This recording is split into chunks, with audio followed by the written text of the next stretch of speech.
Hello, everyone. We are live for another edition of YEV Live EV podcast. I've got Kevin with me, many world record holder for efficiency on EVs and many other multiple things, including being top 100 Green Fleet. What do they call it? Is it the most influential, top 100 most influential people in EV? Yeah. So I made that list somehow. Unfortunately, I didn't make the grade, guys. So maybe next year. We're just waiting for Alex to jump on. I'm sure he'll be on shortly, just dealing with the kids as usual. But yeah, today we are going to be talking about used EVs. Are they worth it? The older ones, because there is obviously a big. How are we doing, Colin? Howdy. That music made me jump. I was concentrating on the tab. Sorry for the scary music there. So yeah, I mean, I've been looking for a used EV to replace my wife's car at the moment, and it is a bit of a minefield. Currently on the market for used EV, fantastic. You've come to the right place, Nate State Games. So yeah, it is a bit of a minefield. Knowing what to go for. There we go, Alex jumping on. You beat me to it, adding him to the stage. So yeah, look, as I say, it's a bit of a minefield what used EV to go for. And there are massive advantages of motoring if you've got a driveway of yourself and can do overnight charging. Now you've got EVs like the Nissan Leaf and Renault Zoe starting from sort of £1,800 now on Auto Trader. However, are they worth it? Simply. But yeah, welcome everyone. Thanks for joining in, Alex. Good of you to join us. Punctual as ever, actually. Always just on time. I don't even know I'm just on time this week. I think I'm actually cutting into it. My apologies. So Don't worry, mate. Don't worry. So yeah, we're going to be talking about used EVs, which are the ones to buy, which are the ones to avoid, and go from there. But I mean, guys, we've all got a collective knowledge about reliability of EVs. We know a lot of people in the market, and we get a lot of information, luckily, to understand which ones are the ones to go for. And someone actually started very early with talking about a question about might as well start there actually, about a electric Peugeot 208. The fact that he had a load of Christmas lights come up on the dashboard because his 12-volt battery was going, but he couldn't get the battery to swap it. And I think this is a potential issue when we're talking about older EVs that have run out of warranty, whether that's down to age or mileage. Where are the places to service them? And yes, you could go to your main dealer. However, that is going to cost you a lot of money. But there are increasing number of EV specialists out there, like Cleveland EV. There are battery specialists out there, so you don't have to worry about going to your main dealer and saying, yes, my battery put, although that is a rare occasion on many electric cars, and we'll touch on the ones that are the more susceptible to that in a second. So there is more of a network out there. There is more support out there to be able to help you with an older used EV. But what do you think, chaps? In terms of the older cars, Nissan Leaf and Renault Zoe, we've got to start there, haven't we? Well, you guys have experience with Renault Zoes, etc. What do you? Well, actually, the first car we had was a Renault Zoe, and as much as it was good at the time, I think its Achilles heel on that one is the early ones are AC only charging. So there isn't any. I can't think of anywhere where you get a 43 kilowatt AC charger anymore. So you're limited to 22, which kind of makes that a city car now, which is a bit. It may be fine for you if you're doing it as a second car. You think £1,800 for a second city car if you're in somewhere where you've got kind of the zones where low emission zones and stuff. It might be ideal for you, but it's not something I'd say you could take on a long run anymore because you wouldn't be able to charge it fast enough. And the same with the early Nissan Leafs. They were the early battery chemistry. Same with iMeves. One of the disappointing ones probably in there, which goes quite along, is the early Kia Souls, because they'll still be quite good with the battery tech and stuff, but they've got CHAdeMO, which I think is the one thing that's going to be what doesn't help with it, in those long runs. I would actually say that if CHAdeMO isn't a big issue, and if you don't mind the look of the Kia Soul, I don't think it's that bad. But my missus is dead against one because it looks like Pat's car. That I think is probably the best value electric car on the market from a reliability point of view, in terms of efficiency point of view. You know, Kia are a well-proven EV brand out there from a reliability point of view and all the rest of it. I would say that I would stay away from Nissan Leaf because issues with batteries, you know, especially the 30 kilowatt hour one. You know, even with the higher mileage ones, you know, they will fail. I would just not touch one personally. If it's got more than 80,000 miles, I think you're asking for trouble. Plus, obviously, the battery degradation because the batteries are not heat managed at all. The Renault Zoes, you point out a good point there, Kevin, about the AC charging, which is right, although they do 22 kilowatt charging. But the problem with those cars, I keep hearing issues with chargers on them. Like they have charging issues. Yeah. More and more I hear about the older ones. Have you guys heard that at all? They're very picky, aren't they, Kev? There are certain things they really do not like, and they'll. We used to have. Do you remember the early Ecotricity units where they were an AC pedestal before they started putting the DC ones in? So Membry, I know, had one. It used to hate those. It would you'd plug in and it would start and it would fire up, and you'd walk off, and then 10, 15 seconds later it would go, "Oh, I don't like this," and then it'd shut off.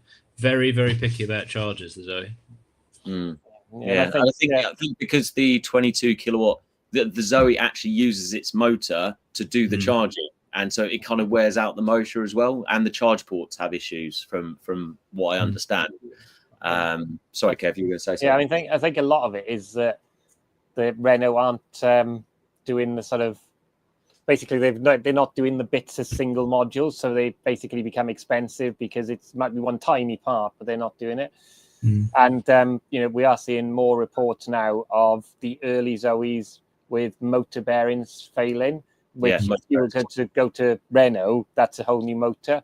Although I have heard from places like Cleveland and other places, there are aftermarket ones where they can fix the bearings without the whole motor. So just before I hit guys, because I want to give people prices as we go along, show people what everything's priced at the moment, just to give people an idea. But Computer Branch Line talked about Kia e-Niro 64 kilowatt hour. Yeah, great car. They start from about 10 to 11 grand at the moment. He's also mentioned Hevra garages are popping up all over the UK. If anyone has got or thinking about EV, whack in Hevra. It's Hybrid Electric Vehicle Repair Association. You put your postcode in, and it will show you your nearest EV specialist garage. They are, the place to go if you want to be in safe hands from an EV point of view. Talking about local Halfords there, bit of Halfords as they are named. Hyundai Ioniq Windknife. We will come to that car. Great car. I think that's the next one from a price point of view after the Kia Soul. The Zoe B. I'm not sure what you mean there, Dean. Is that? I mean, it's the next message down. Start of the next message down. All right. Okay. The Zoe motor bearings will fail before 100k. Oh, that's good to know, Dean. Thanks for that, Dean. I haven't forgotten about your T-shirt, mate. I've just been crazy busy. Kia Soul has same underpinnings as the e-Niro, are cheaper and sold in lower numbers. Rear headroom is great. If you like wearing top hats, you can get past Postman Pat van vibes. I think you're talking about the newer shape. Yeah, the old one's not. Which is a great car. The older Kia Souls, they start from 4,700. So about $5,000 you're talking for a slightly lower mileage one. But that, I would say, that's the first car, electric car from a value point of view, if you're looking for that. Sorry, I agree. Yeah, you've got more options with CHAdeMO as well. You've still got quite a lot of DC chargers on the motorway. Although there are a lot of CHAdeMOs around. Yeah, there are a lot of CHAdeMOs about, and they do two different battery sizes: a 27 kilowatt hour and a 30 kilowatt hour.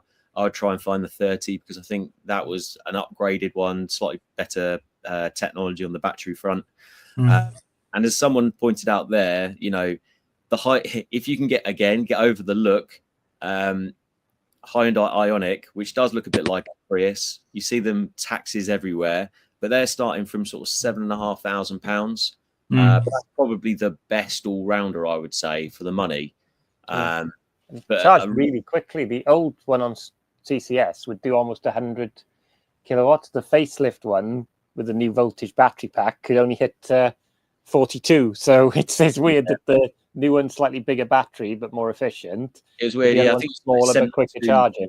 I think it's like 72 kilowatt versus 40. I think you're right, mate.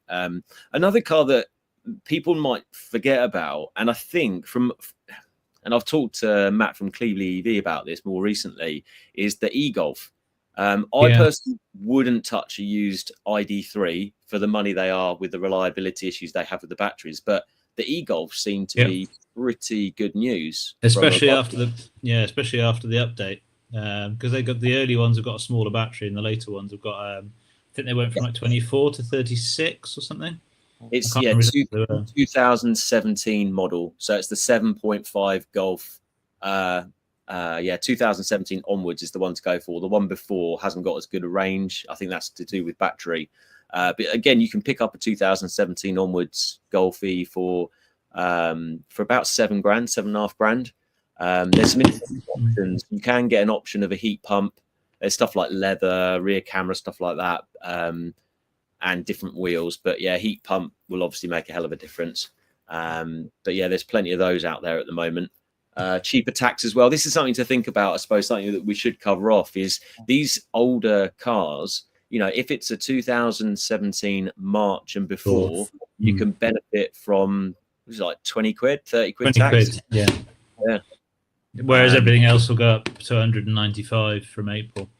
Yeah, I think I might have to retax my Tesla start of next month. Fortunately for me, mine's actually got my Ioniq 5 has got its first MOT in March, so it gets retaxed in March anyway. So I don't get the nice extra bill from the leasing company for something they didn't plan for. There we go. Malcolm Fowler's got a Zoe with 93,000 miles, no motor bearing problems so far. Which Zoe is it? Which battery size is it? 22, 42? That's something to note actually on the Nissan Renault Zoe. They've obviously got the 22 kilowatt hour battery. Then they've got the 42 kilowatt hour battery, which is still AC charging, but the range is so much better. Then it goes up to the 50 kilowatt hour battery, but not all of them have DC charging. And I think quite a few people have been duped into thinking it's got rapid charging because it looks like it has it, but there's still a blanking plate. So be wary of that. And of course the battery leasing, because quite a lot of the Zoes have got battery leases on them as well. Did you guys have a battery lease on yours, Kev? First one was battery lease, second one wasn't. And then we went to Hyundai then. Yeah. We're not quite at the budgets of 25k yet, Nate, but 22 plate test model 3, heat pump, any 21 plate and onwards to have heat pump. Any benefits over the AMD to Intel processors? Do you know what? I don't know about that, but maybe someone could have a little look on ChatGPT or what have you. I personally would go for an LFP battery if you're looking at that sort of money, that sort of age, unless you want the full drive and the performance. Depending on what you're after, really. Do you guys know about the AMD and Intel processors on the Model 3s? No, there's kind of the same thing. Weirdly, they were all they're all x86 processors, so it's just not really much of a thing. AMD is slightly lower power consumption if you're going to look at it now compared to some of the Intel stuff. But I've seen a 216,000 mile Tesla Model 3 71 plate long range in BCA this week. I'm going to have a little cheeky bid on that. Put a $6,500 bid on it. Might get it for $7,000 after taxes. That might be a nice little deal. Hopefully that'll be all right. Any love for the i3s? Oh yeah, we haven't quite touched. I was going to bring the i3 up. Yeah. Okay, we'll let Alex jump on that one in a second. Bearing in mind 50 kilowatt charging. Renault 5 does look decent, mate. It does look like a great car. I'm sure Alex can give us a nice review once he's driven one. Oh, it's a 2020 ZE50. Has it got DC charging, Malcolm? I think it's mainly the early ones that had the issues with the motors, but I could be wrong there. Yeah, completely different setup on the. That's a lot of miles, especially. It's a lot of miles. Good work, Malcolm. Honda Ioniq SE would be my pick of the older stuff, even though it's only got 28 kilowatt hour battery, 24 kilowatt hour usable. And the difference between the premium and premium SE, the SE has the leather and climate control seats and a few other little bits and bobs, doesn't it? Compared to the cloth seats in the premium. Sales for Tesla have hit a low in Europe. Yeah, it does look that way. I mean, I haven't got an issue with Elon, but I know a lot of people have. I don't think it's as simple as that, but yeah, I think it's got deeper roots than waving at things. I think to suggest that people have changed their mind that quickly, or that it would have had that quick an impact on orders. Well, the media will make you think that's the case, but I think it's personally that will be the main reason is the Model Y. Obviously, the new shape Model Y comes out, so probably people are either waiting for the price to come down because the launch spec one's ridiculously priced. If anyone's seen it yet. So I think that will make the difference, and I'm glad that they've got the indicator store on the Model Y. But Alex, I don't even think it's that. I think it goes even more than that. But yeah, I think the Model Y thing, because that was kind of sprung on people a little bit, wasn't it? Unless you were really following it. So I think that will hit things as well. But yeah, we're not talking about Tesla and we're not talking about that stuff at the moment. That's a whole topic in itself, isn't it? So I'm sure we can talk about that another time. But yeah, no. i3 with the 50 kilowatt charging, the advantage you'd get is that there is an abundance of it because it's an early CCS car. Yeah. The interesting thing as well with i3 is it was built differently to other cars. So actually, they should last much longer than other cars because literally it's an aluminium skate platform with a carbon fiber body. So there's actually not much to go. The stuff that would affect other cars, I think that's going to be a bit like... remember the Audi A2? It's going to be one of those cars, I think. You know, one of those ones that just goes on forever because it was designed to be different. You can get new battery packs for i3s from China now. I know there's a few people that have been trying to fit them recently. So again, it's, you know, is it worth getting a new battery pack from China? It's probably worth the same as the vehicle. So it's working out. You know, is it worth it? If you really like your i3, you know. Yeah, I'm sure that for some people it would be. It's a bit like people doing battery swaps on Nissan Leafs back in the day. I don't think it's done quite so much now because I think it's about $7-ish grand for a new battery, and I mean you can pick them up for that money easily. Tommy, no way he'd go for an older. I'm guessing you mean older used EV, worthless like your old cell phone. The difference between an old cell phone and an electric car, other than the Nissan Leaf, is the fact that the batteries are liquid cooled. And that's the main difference between your phones and your EVs. So, yeah, I mean, tech from a point of view of certain electric vehicles, they are losing their apps and things like that. But as a usable vehicle, you know, there are some Nokia 3210s out there in the EV world, as far as I'm concerned. Sorry, go on, Kev. I actually know someone who's upgraded their battery in their i3. They've gone from the original battery to the bigger one. Because it does seem to be a market in.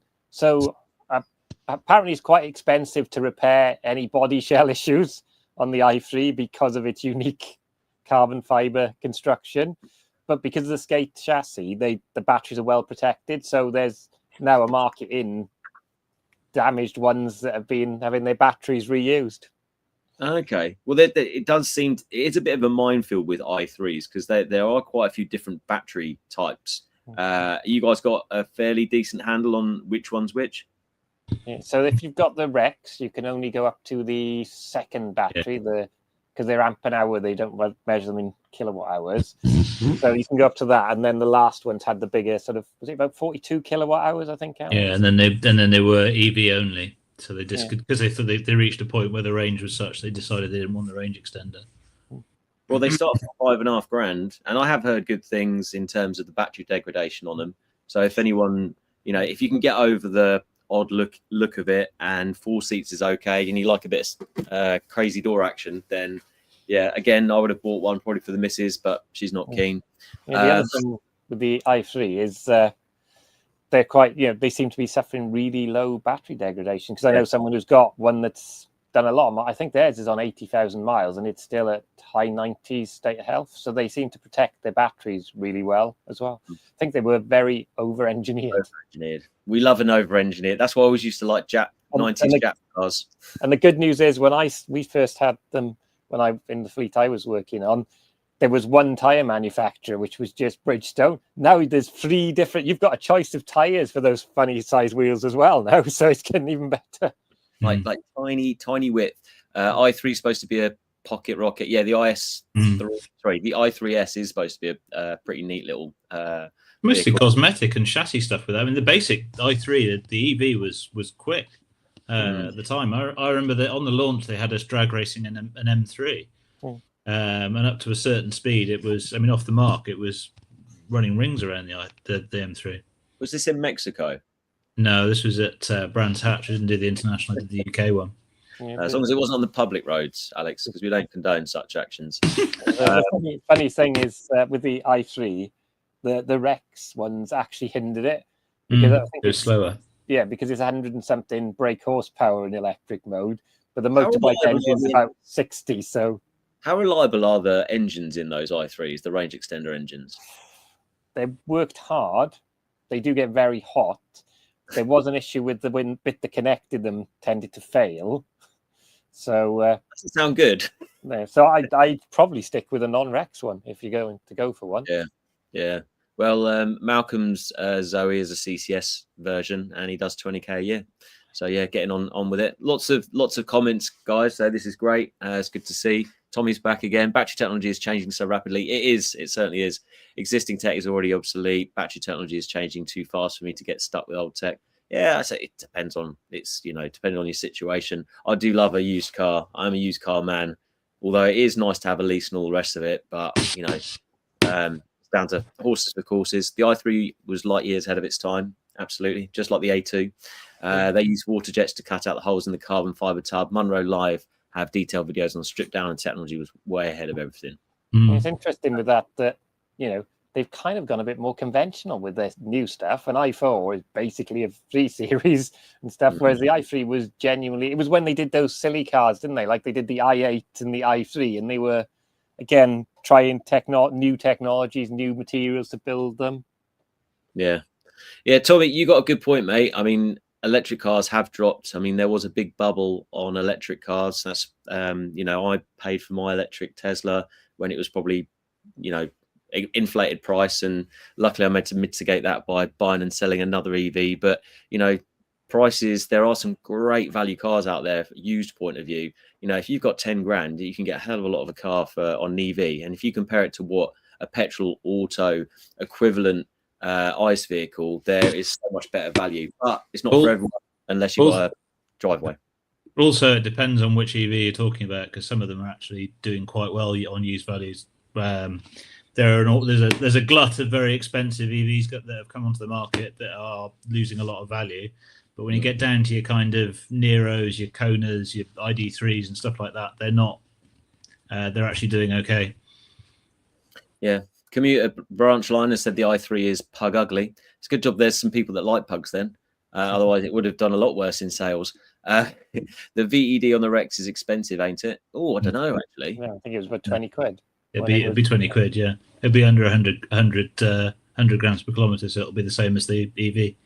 All right, if I had to buy a pre-2017 EV, what would I get? So it would be in March 2017 and before. I personally would get either a Kia Soul, a e-Golf.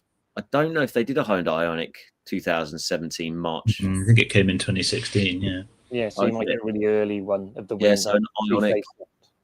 Or a Tesla Model S, I suppose. Those are the ones I'd go for. Big car, though, the Model S, isn't it? Why? It is huge, very huge. I'm looking at buying an EV to try out, though. Go for it, mate. You got to try it. Bums on seats. You love it. What a great feeling is buying a cheap 10-year-old Leaf Zoe for 2 to 3k and running around doing your local errands for 2p per mile and next to no maintenance. You just can't beat that feeling. Yeah, that is a good feeling. Although I can't stick my other half in one because 30 mile, 40 mile range. It's probably just going to give me an earache more than the car having issues. Non-Rex big battery version could be electric equivalent to the Audi A2 TDI. Yeah, that engine, that TDI engine.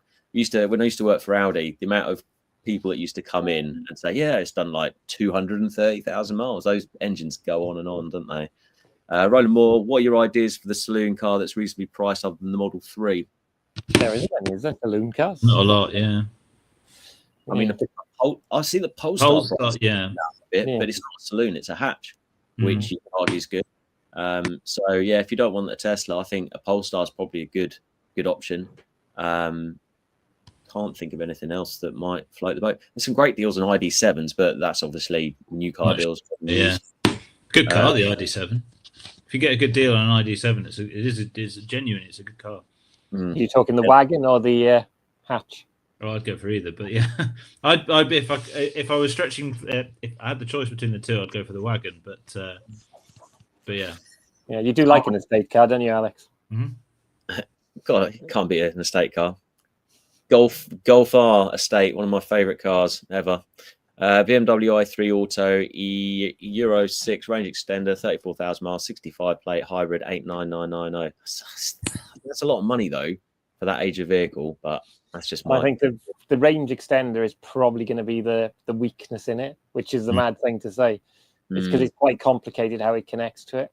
And I mean, having driven one, they're not great when you flattened your battery on the range extender, because you've suddenly then gone from 170 brake horsepower car to like 50, because it's just pure maths that like that little motorbike engine can't make enough power to run it properly. I bet it screams away. I'm interested to know what the Mazda MX-30 with the Wankel range extender's like. Yeah, I'd be interested to try one of those as well. Probably not going to be the most reliable thing. Yeah, you forgot about the Model S. There we go. Though battery tech has changed, the only thing that really dates my 2020 Zoe 46 kilowatt is charging speed, which is pathetically slow compared to current EVs. And I think that's the thing, a lot of people forget about looking at the charging speed, and that, I'm blessed because I've got, the Tesla network, 250 kilowatts. This has come back from Bristol on Friday, got down to 6% on my battery and plugged it in. It was a new style Tesla charger, the Gloucestershire services. I don't know if anyone knows it. It's like the most expensive services in the whole world. And it's got grass. Lovely place. It's a cool place, yeah. Yeah, it's really nice.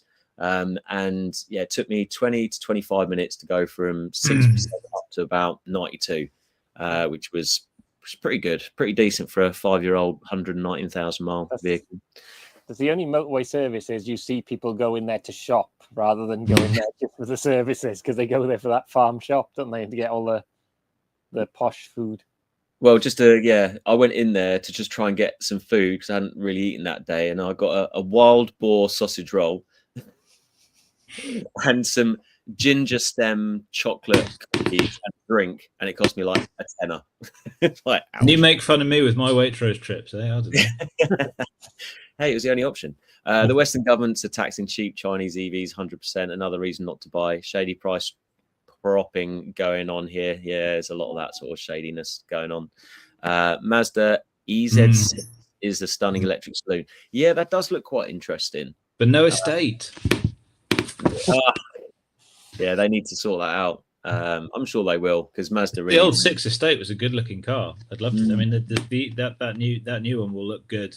Would look good as they pull their finger out their backside, otherwise they're going to go belly up. Like, some of the other legacies are potentially going. Right, where did we get to? So we got to Kia. We talked about Kia Soul as being one of the best value electric cars out there. Golf. We've talked about the Hyundai Ioniq. We've talked about the i3, and I think the next one after that has got to be the MG ZS and the MG5. Get them starting from about 7.5, 8 grand now. And great car. If you can get, especially if you can get a long range one.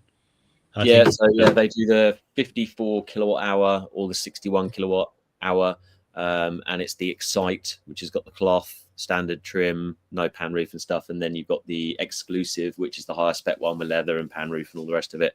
The only problem with them is you can tell it's Chinese, and not in a good way, because it is a bit of a, you get in it and you're like, ooh, it's not the best quality, is it? It's all right. It's functional. I mean, the problem is it's functional. Our expectations of cars have risen a lot. If you've been given that, like in the 90s, it wouldn't have felt like that. It's just 30 years ago. I think MG might hesitate to put it. It feels all right if your expectations are stuck in the 90s in the brochures. I think that might be something they hesitate on. Supposedly, I mean, they're quite durable though, aren't they? I mean, because Cleveland are using those as pool cars, and they go on and on and on and on, and they take take a right old pasting. So I mean, yeah, you lose some of the aesthetic kind of, the soft touch plastics and stuff. But we probably find it's a bit like a Subaru where it's full of hard plastics everywhere, but all of that stuff will feel the same in 200,000 miles worth of hard use as it does at the factory. So, and they're CATL batteries, I believe, because I've got those batteries in the TVR MGZS batteries, and yeah, they've been proven to be good on battery degradation and keeping their charge, etc. So I think, yeah, it's a great option if you're not too brand snobbish, I suppose. I think that would be a really, really good choice. Let's just go through a few of the comments. It's great comments today, guys. Thanks for popping them all in there. Don't forget to give us a like and a share.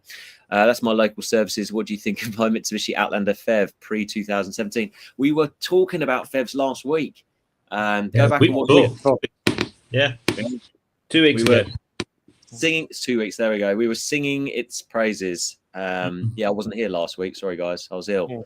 Yeah, I mean, it's kind of, if you're doing short runs, it kind of works. And the Japanese engineering them, they're pretty bomb-proof. I've not, considering how complex a plug-in hybrid must be, they just seem to keep going. You can't go wrong with a Mitsubishi, as far as I'm concerned. That's such a pure Jap car, isn't it? How brave do you need to be to buy a second-hand N or S? Me, personally, I would never touch one. I think as long as you know what you're buying into and how well it's been repaired, which you want a full inspection on. That's the thing, is knowing how well it's been repaired is the difficulty, isn't it? What you wouldn't want is ones like you see them on Facebook, don't you? People warn you of cars that looked like this and then look like that after. I mean, you'd want to know you'd want the repair documentation for it, wouldn't you, really? But devil's advocate here, you could quite easily buy a car that's 20+ thousand pounds that's had a serious shunt and hasn't been recorded. And you would never know. It could be worse than some of those cars that have, at least with something where it's recorded, you know that that's the case. Yeah. It's a bit of a grey area. Yeah, I mean, I would hesitate, I think, but it depends on, you'd need to know context before you'd know whether that's something you'd want to touch or not.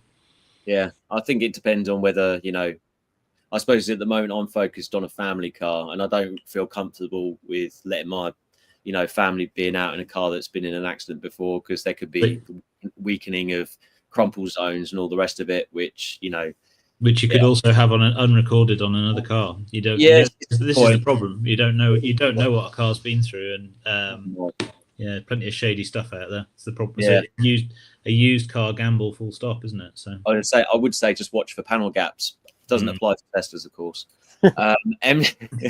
MG5 seems bulletproof. If it's good on a Tesla, it's it's probably been fixed. That is something to worry about. If all the panels are the same color and they're lined up, could have been in an accident. MG5 seems bulletproof. Cleveland EV run them. James done 160k and spent £150 on services to service it.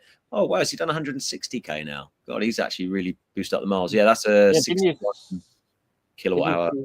The stuff on Twitter, so a few people because he put that on Twitter, and people accused him of clocking the mileage up to prove that EVs are reliable. So putting the mileage up with the clocking it, that's a new one, isn't it? A good thing about the MG5s as well, which I heard, is you can update the battery without actually. You literally just swap out the battery, plug it in again, and it will work straight away. And apparently, and I'm sure Cleveland EV told me this. I'm pretty sure that you can upgrade the battery. So from the 54 kilowatt hour to the 61 kilowatt hour, and it plugs straight in, and away you go. So, which is a massive positive. Cool. We'll go back. Thank you. Okay. Oh yeah. Check it out. Good man. So where do we get to? So MG5, MGZS, great car, very reliable, good battery degradation. I think it's just the ZS is sometimes, check out for the seats, and some of the trim does get a bit shonky. The next car, which is a car that I am really trying to buy at the moment, is Hyundai Kona. They start from 10 grand now. In fact, there's a facelift 2021 plate, done 90 odd thousand miles. It's exactly the sort of car I'm looking for, and that's bang on 10 grand. It's great value. 64 kilowatt hour battery. What do you reckon, Alex and Kev? 250 miles? My go-to recommendation for anyone who's looking to get, a single, unless you need loads more space, in which case buy a roof box for your holidays and stuff. Nero or Kona or Soul of that age, I just think if you're looking for a cheap, a realistic budget kind of middle of the range car, you can't really go far wrong with them. I mean, they've got a good usable range. They don't charge as quickly as some of the newer stuff, but they charge plenty quick enough. Yeah, and they go far. The one thing to look out for on 19 and 69 plate ones. Remember, they had the battery issue and the massive recall, so you could end up with a 19 plate one, which has had a brand new pack in it because they had a recall on them because the potential with the battery contacts being folded incorrectly. Remember, there was a big thing, and they recalled.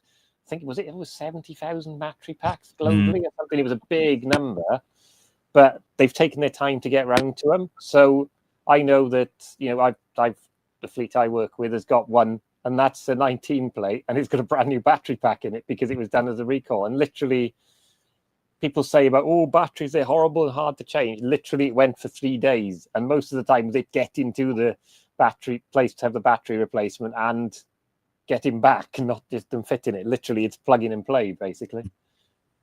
Well, I think it's a great car. Like Alex said, if you do need more space, you're now talking a Kia Niro, which tend to be more expensive than the Hyundai Konas.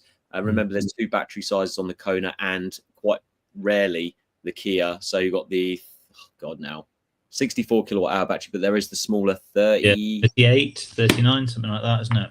39. Yeah, 39. I've never seen any of the smaller battery ones. Yeah. There are very few Kia Niros, but there are quite a few Konas out there. But there's not actually a difference. I think the Nero launched with a single battery option, didn't it? It was only the Kona that got the small battery. The Kia's got no, it. I know it got it, but I don't think it got it from launch. I think the launch car was 64 only.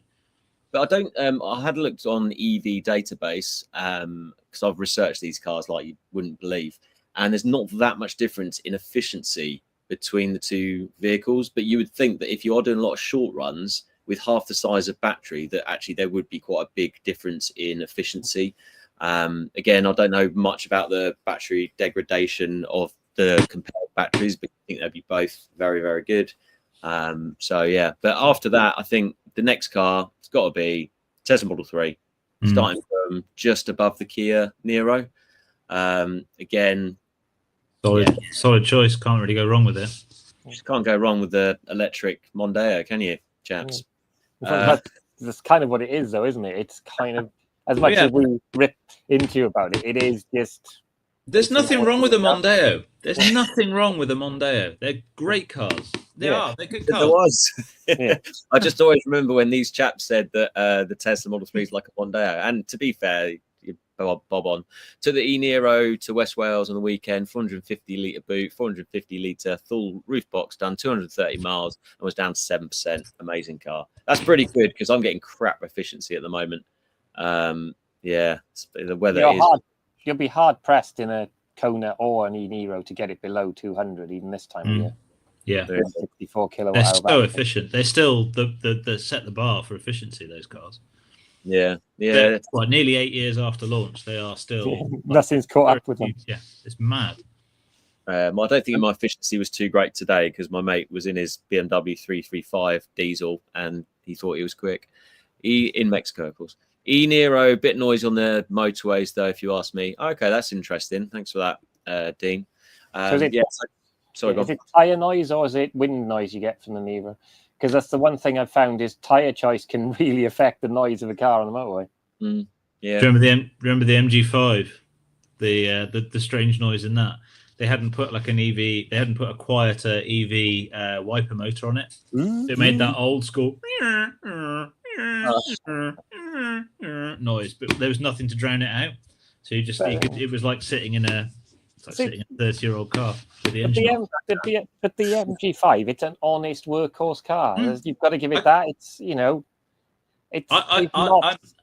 I drive an electric van, so I can't really say anything. Like I like ruthlessly efficient, don't give a what people think kind of cars. And the MG5, there's something, as you say, really honest and just ruthlessly like practical, just gets on with the job. I mean, it's an appliance, fine, but it does a very good job of it. So white goods. Big fan. It's pretty rare for those cars in the market, but yeah. It didn't struggle when we did John O'Groats to Land's End in it. It didn't Just really got on with it struggle. everywhere. You just plug it in, it just got on with it. Started up straight away, blew a little hot air out the wheel arches on the front when you were charging it. Quite happy. Nice. So, seems like you mentioned your car, Alex. What sort of money does the Rifter go for? I haven't checked recently, actually. It must be high. I would imagine high teens you're probably looking at for yeah. Actually, this actually comes in nicely to the original question before we'd even started from Colin Wiseman, talking about issues with getting a battery for his Peugeot. And I think this is something to be really wary about is, you know, there are some brands out there like the Chinese, the Koreans, Tesla, Polestar, because it's Chinese, you know, that have got proven reliability. They've been really, really good. But there's some vehicles out there that I would be really worried about owning. BMWs, I think, are fine. I think Mercedes have got a very bad reputation from all the issues they're having with motors in China. They got a really bad reputation over there. I don't know if it's the same situation in the UK. I don't know if you guys have heard. Audi have got a bad reputation with their original e-trons, with liquid coolant getting into their motors and failing. That's a common issue. And they've only got a 3-year motor warranty.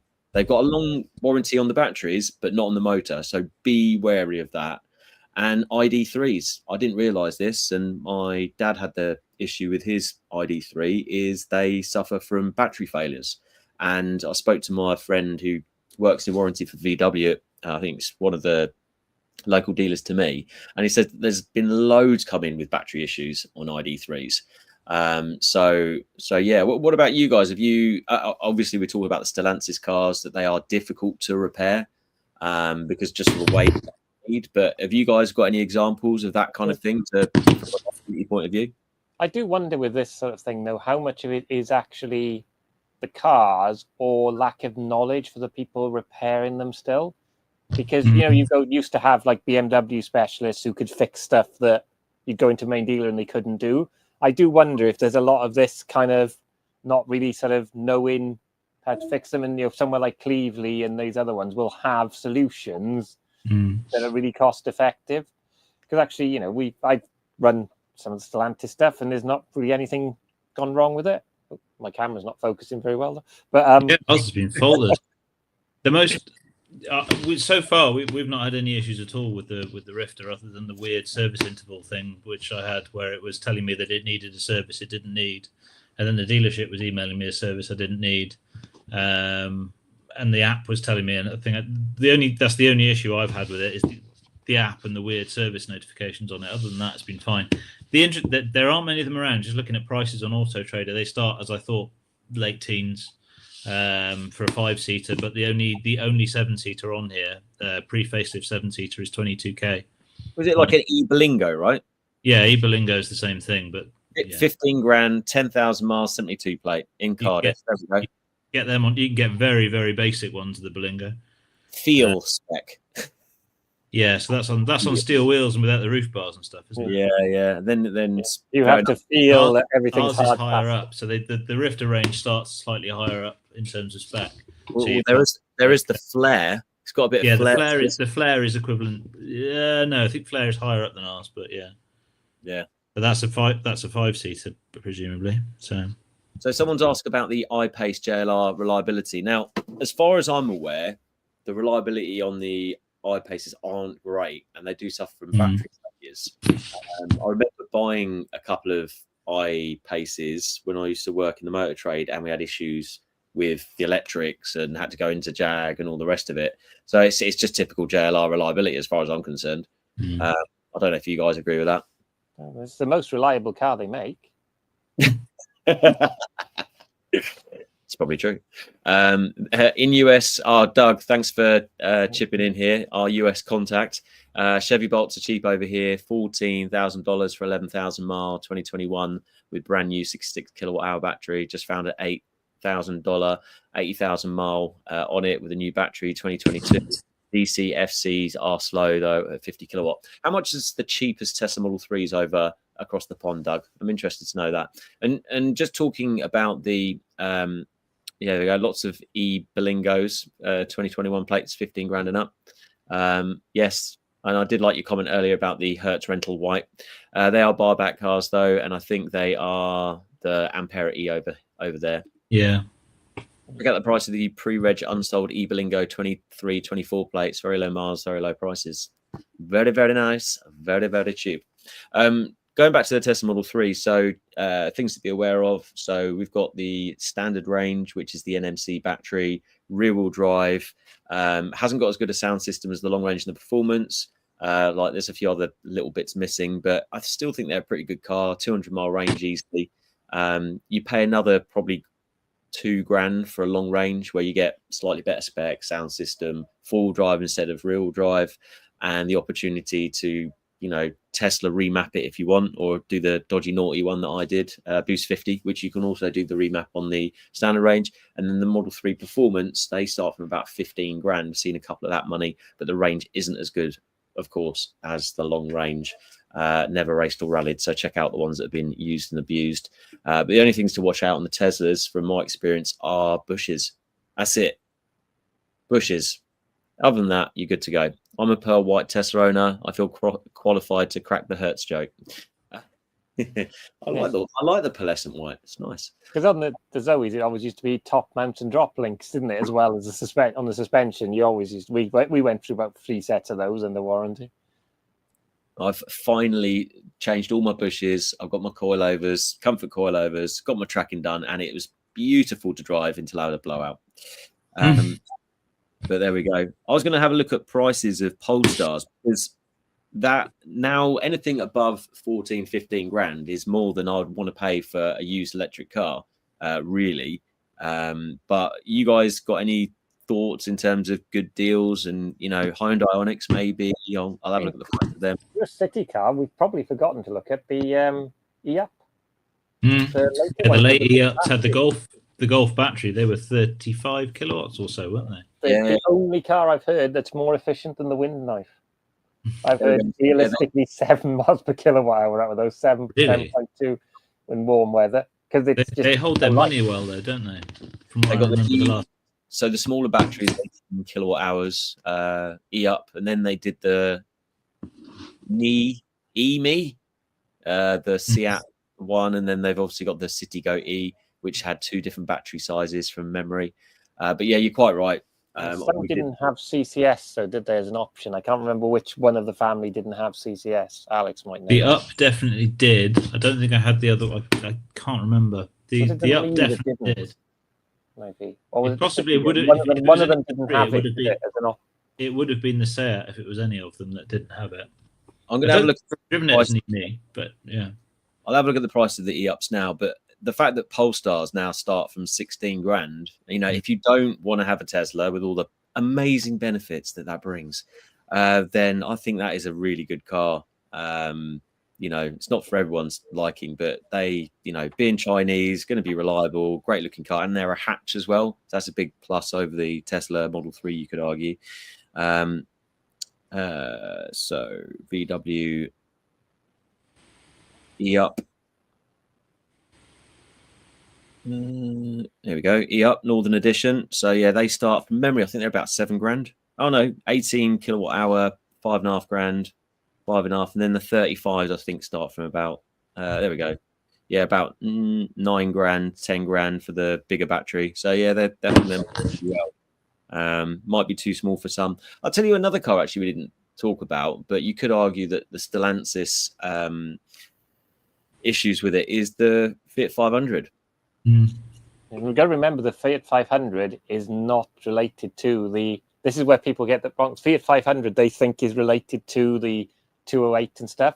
It was developed before the merger, so it's actually a Fiat powertrain. And why test? It was really efficient when we had it on an EV rally, wasn't it? It was the most efficient.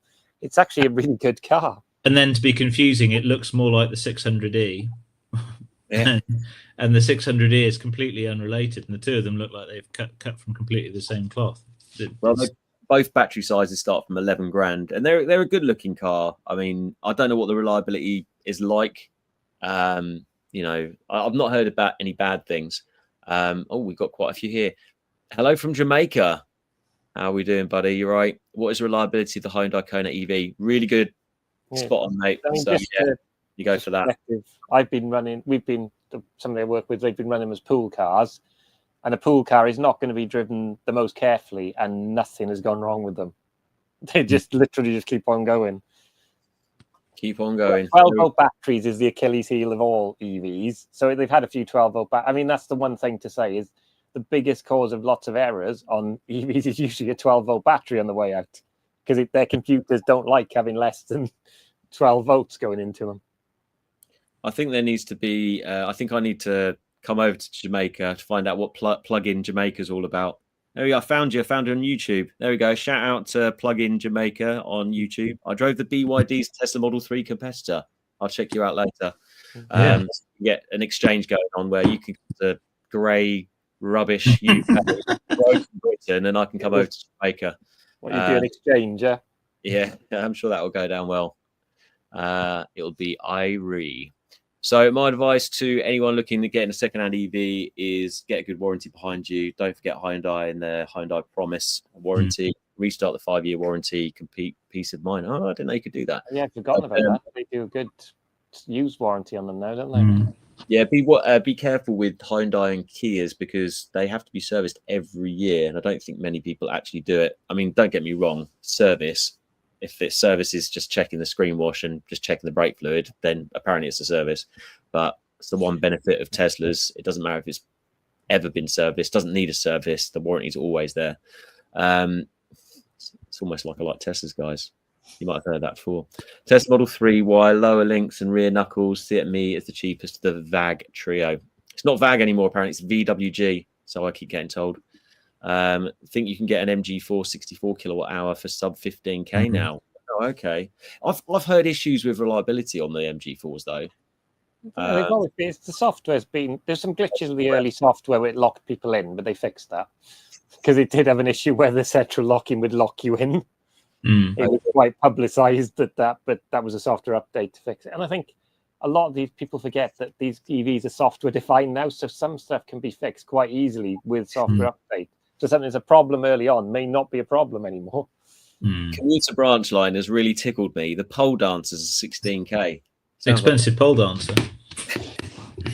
And how long she's dancing for, I would guess. But yeah, the pole dance. It's good. Good work. I was going to have a little look at prices of Hyundai Ioniqs. Now, I've heard different stories about Ioniq 5 and Kia EV6s. I've heard some people with issues with them. What about you guys? Have you heard any stories about issues with them?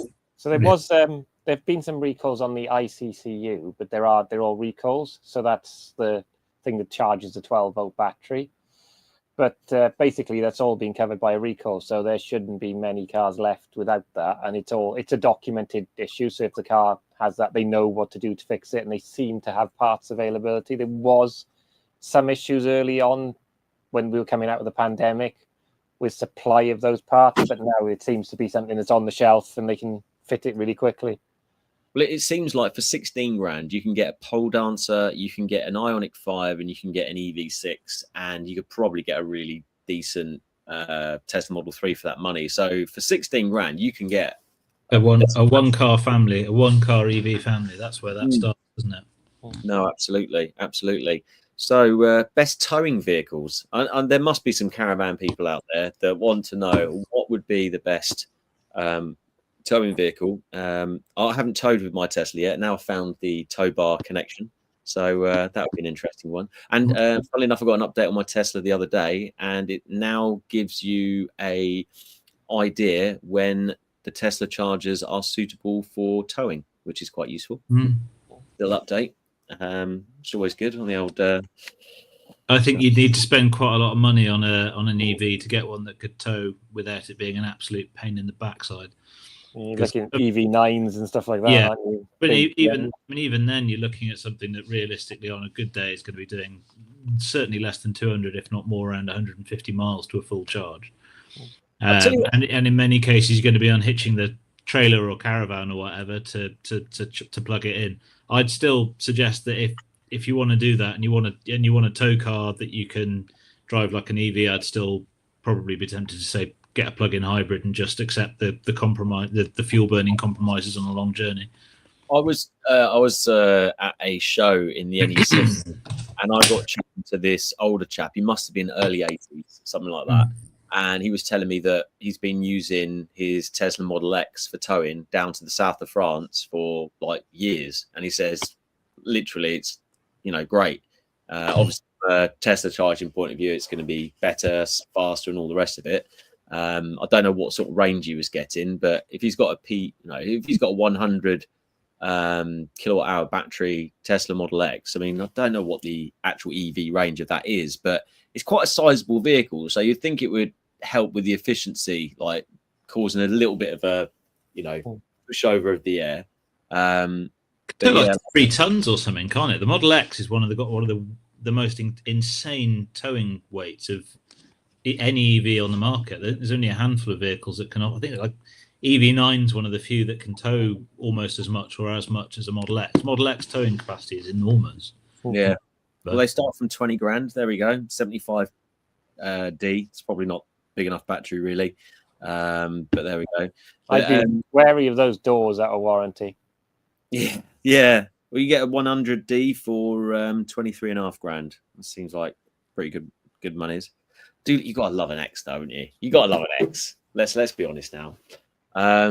There's battery coolant change on the Kia at 40k. 80K. We got stroked almost £500 per go, but did keep the 100k warranty. Commute branch lines on fire today. The Polestars are referred to as pole dancers where I come from Blue.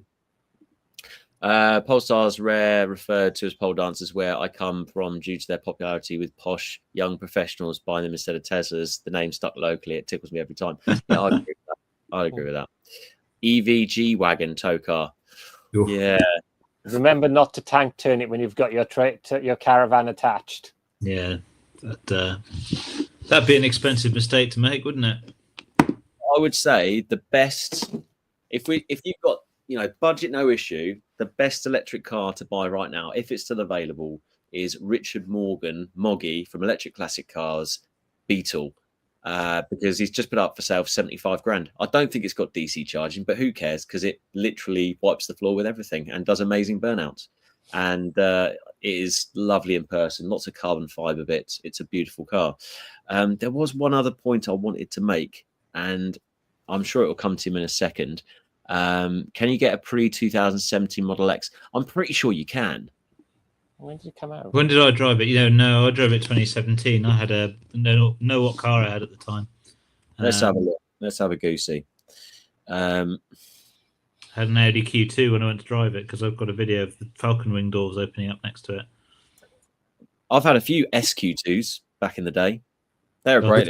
This wasn't anywhere near that interesting, but so yeah, nasty way. There you go. 66 was the launch cars. There we go.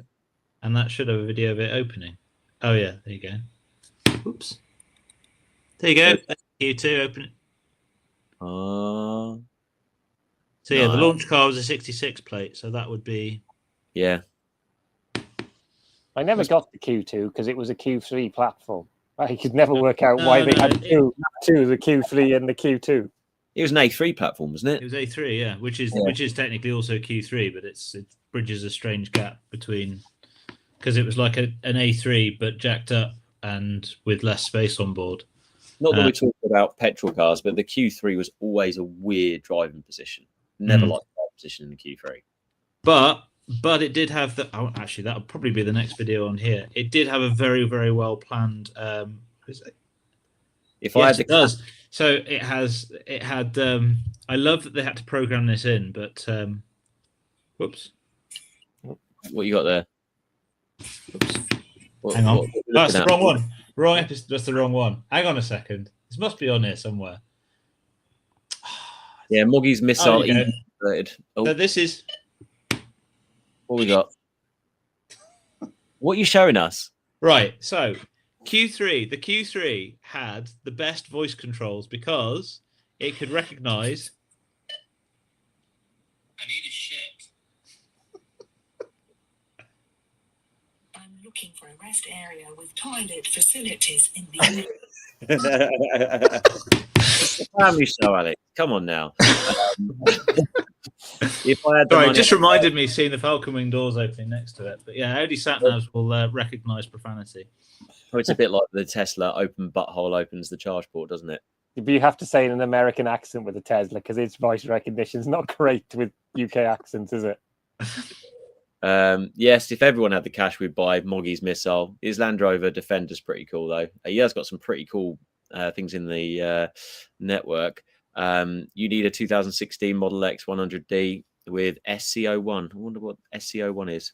Just point it towards Europe and go, go, go. Yes, or get the Raven edition, ideally. Talking about what we've been doing recently, and seeing as though we've mentioned Moggy, I've got a video coming up this week, Wednesday, talking about, I went to see Felton the other day, and they've got this Charge Cube, which is a battery storage deployable little unit. I say little, it's quite big, for charging. So that's going to be my video this Wednesday, and then the following week it's going to be a tour of Felton, which is really, really interesting as well, because I was down in Bristol on Friday and yesterday. Seem to be going Bristol a lot. Guys, what you got going on this week?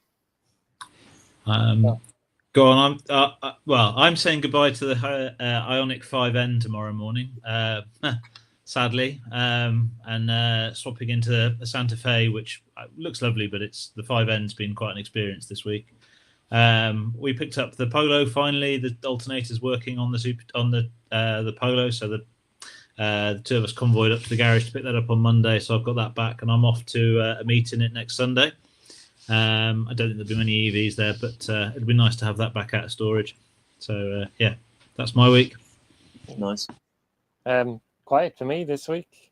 I said goodbye to the Ioniq 5N on Monday, and I passed it over to Alex. I didn't want to let it go, but yeah, when's Malta? For goodness sake! No, I've already driven one. Been there. But the thing is, it's I mean, that actually brings us on to next week's subject, which, because the Ioniq 5N makes a noise, and we are talking about noise on EVs. Yes, that's a good point. Thanks for plugging that, Kev. Yes, we're going to be talking about noise on EVs. Obviously, I've stuck some speakers on Rusty recently, which has divided the crowd. And although the guys at Bro Tire that sorted out my blowout on Friday really were enjoying the noises, and some other people in Bristol, which was hilarious. But there we go. Plug-in Jamaica, you're absolutely welcome, buddy. In terms of what we think of the Corsa, I'm not a massive fan of Vauxhalls in terms of reliability, but Alex, you probably got a bit of a... They're good, especially the early ones are with the 136 horsepower powertrain are not particularly efficient, but they're a nice enough little car.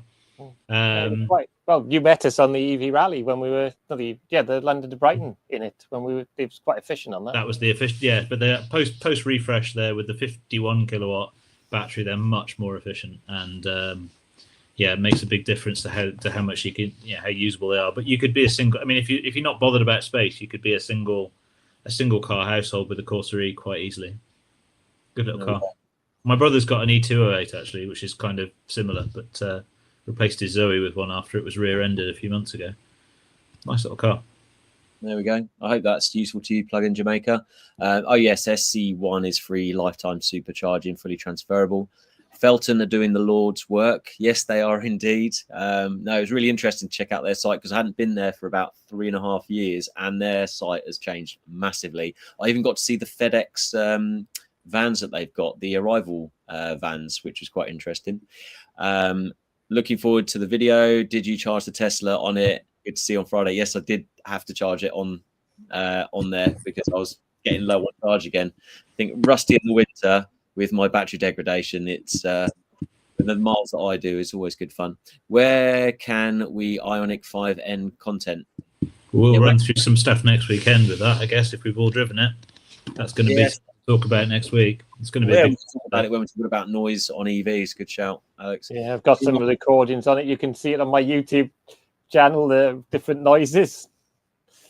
Plug your YouTube channel, Kev, because I don't even know. It's Kev EV Drive. It's Kev with brackets EV Drives. I've picked the most complicated YouTube name because I realized EV was in Kev, and I probably made it hard for people to search. There we go. Well, we'll have to put. I'll put a link on the YEV podcast. That'll make it easy for everyone. Has anyone piped the sound of the Jetsons flying car through their speakers? One of the sounds on my Thor app sounds a bit like the Jetsons flying car. Not quite, but it's close enough. Fine. So yeah, this week I am working very, very hard. It's busy for me at the moment in the EV transition world, and going to be flying around everywhere. But yeah, it's been a great chat about used EVs. It's one of my favorite subjects, as people might know. But I just want to say a massive thank you to Kevin, massive thank you to Alex as well, and we'll see you next week for talking about noise on EVs. See you next time. Thanks, guys. Cheers.